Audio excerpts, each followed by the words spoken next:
Great. Thank you. I'm here regarding health, healing. My journey has been 29 months. Quite powerful when it comes to manifesting what I want. And it's happening. There's been great improvement.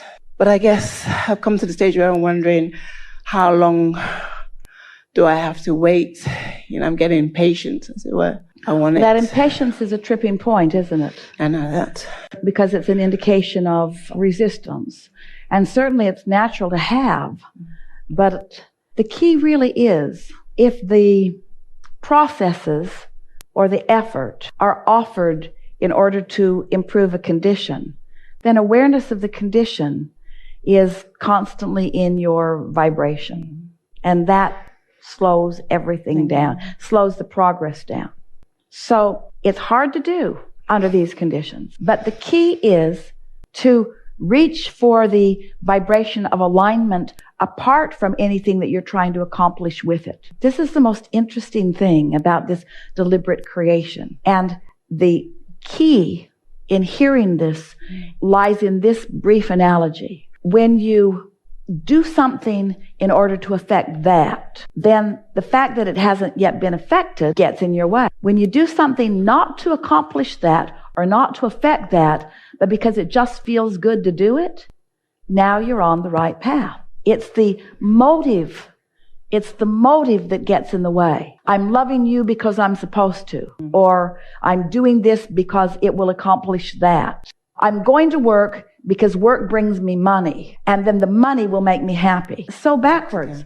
I'm working for the joy of interacting with others. I'm working for the fun of my own personal expansion. I go to work because it's nice to interplay with others. I like to have a point of focus because I like the expansion of my being. And oh, by the way, all this pleasure is also producing dollars. But you feel how you take the resistant part out of it? Yes. And so many are now willing to do a process. We always enjoy it when there is a physical manifestation, because the physical manifestation usually inspires the desire to do something about it. But usually the desire is to change the manifestation so that I can feel better, and that trips you up every time. You follow that completely, Yes. Don't you? I do. It's difficult because sometimes I feel perfectly normal, wonderful, great. Then I walk past the mirror and I think, God, I've still got a long way to go. And then it starts all over again. Well, avoid the mirrors. Esther does it every day. I do. Avoid the mirror. Avoid anything that causes you to feel any discomfort. Just avoid it. Don't look there. Just don't look there. Don't look anywhere that doesn't feel good when you look there. I thought that by avoiding looking means I'm focusing on what I don't want as well. You sort of kind of are, but there's a difference between not looking and looking somewhere else. Look at what you want to see.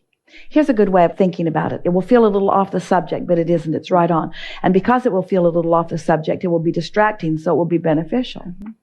So it's like wanting to feel appreciation, wanting to be appreciated. So you're sort of looking around for evidence that you are being appreciated, which is really tricky because people are so fickle and they're not all that interested in you anyway. And so you sort of have to kind of make a spectacle of yourself to even get them to look at you.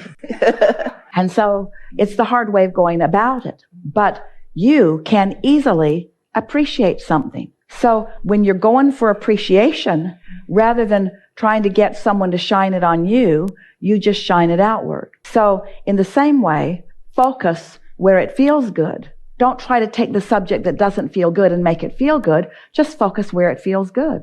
Focus on what feels good. Focus on what feels good easily. And let the universe show you how quickly it responds to that.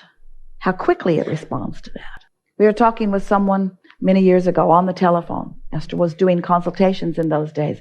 She had much more time than now for that. Talking to a woman who wanted something different than what we were giving. She wanted to know where what she wanted was, and she wanted to know right now.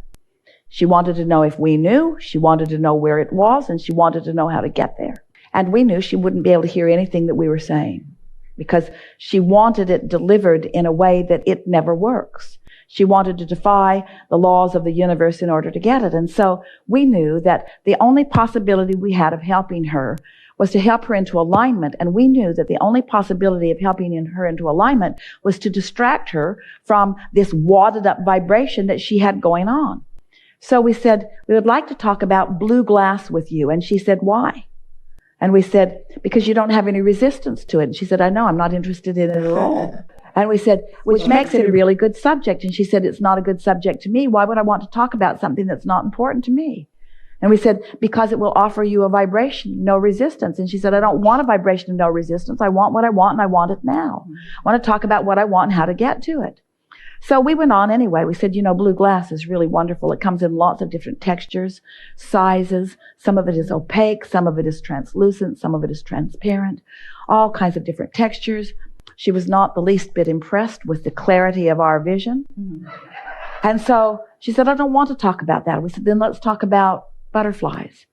I don't want to talk about butterflies. There are so many different species of butterflies. They come in all different sizes, all different colors. I don't want to talk about butterflies. Well, then let's talk about feathers. I don't want to talk about feathers. Feathers, so many beautiful feathers on so many different creatures, all kinds of different feathers. She hung up. She hung up, and Esther came out of the room, and she said to Jerry, this one is going to want her money back, and I'm happy to give her money back because she did not get what she wanted from Abraham. Jerry didn't ask any questions. They were in La Jolla near San Diego, and they went to lunch. So they get out of the car. You've heard this story before, but it matters so much. They got out of the car, and Esther feels this powerful impulse to go into a shop. Now that, in and of itself, is not unusual. But the impulse was so powerful. It was so strong. They were on their way somewhere else. So she's dragging Jerry, kicking and screaming, into the shop with her, to the very back, to the very back, to the very back, and found a room that was ceiling to floor, wall to wall, blue glass, lighted in the most amazing way. And Esther did not make the association at all. They just looked at it. Jerry said, have you seen enough? Esther said yes, and off they went to George's for lunch.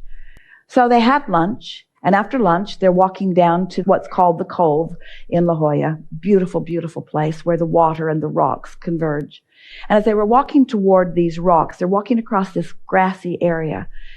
And a flurry of butterflies surrounded them that was so intense they had to stop talking in order not to eat them. It was odd, unlike anything either of them had ever experienced. Jerry said, that was weird. Esther said, yeah, it was. She's still not making the association about the conversation. And then a little boy came running across the grass from way over in the distance. Jerry said, I think he's looking at you like he knows you. Esther said, I know, but I don't know him. He came running, got right up to her and handed her a feather that he had found on the ground, that he was inspired to bring right to her because he was one of the fairies of the universe in that clear space, a cooperative component ready to deliver to Esther a powerful message, you see. And then in that moment, Esther explained to Jerry, oh my God, I can't believe it. Abraham was just talking to this woman about blue glass and butterflies and feathers. They spent a minute or two on each subject, and it must have activated in my vibration enough that in the state of non-resistance, the universe is showing me that anything that's active in your vibration is going to manifest, and it's going to manifest fast, you see. But Esther, like the woman, had no resistance to blue glass and no resistance to butterflies and no resistance to feathers. In other words, it was a subject that was clear. And when it was clear and active and therefore in alignment, there was an immediate universal response about it, you see. But there are so many subjects of things that feel like great importance that are not pure in your vibration. Almost nobody that you know in human form is pure about the subject of physical well-being. You've heard too much. You've seen too much. You know too much. You have weighed the pros and the cons of too many conditions. You've evaluated too much. There's too much that's active in your vibration for it to be that simple, you see. But sometimes when you powerfully want something, your desire can override your belief if your belief is soft enough to allow it, you see. You have to distract yourself from hindering beliefs. So you have to goose up the beliefs that help and play down the beliefs that don't help a little bit at a time. And you've been doing that. That's why you have been receiving steady improvement. Not quick, but steady. And that is enough, you see.